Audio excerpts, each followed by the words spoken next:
Hi guys, welcome to the next video, and in this video I will show you how you can efficiently access the dictionary data with the help of the get function. And what I meant by efficiently, I'll just show you in a couple of seconds. So what I have over here is one dictionary. If I go and execute this is the dictionary for sales data, some dummy data that I have created for you. Now let's say if I want to access the China as one of the key and its respective value, it will give me the value. Similarly, if I want to access the value of USA, I am specifying the key USA within this dictionary and getting the output. So no issue in that. But what if I'm trying to access something which is not present within this list, like Russia, and as you can see, Russia is not present anywhere in the list. So let's see what happens. So as expected, it has given us the error, right?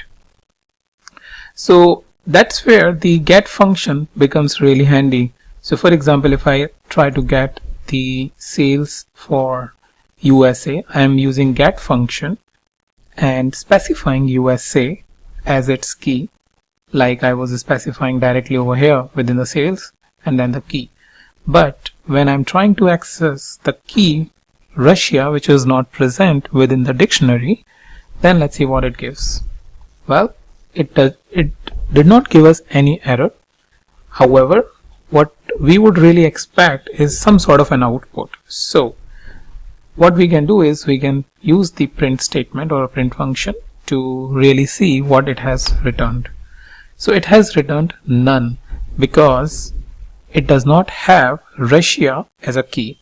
Now if we have a need that we don't want to get none but some other default value for all those keys which are not present in the list, then also we can use the another argument. So first argument is the key name, and then the second argument, which is a value we want to get when the key is not present. So it can be 0, it can be any text or any other value which is of your interest, indicating that this particular key is not present. So if I go and execute, it will return 0. So earlier it has returned none and now it has returned 0.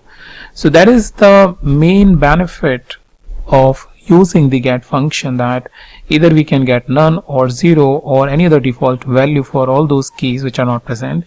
We can put it under some sort of a condition, like a if condition, where if we are looping through or if we are testing some sort of a condition, our program will not throw an error, though it will be handled efficiently for processing those keys which are present and showing some sort of a message or anything for those keys which are not present.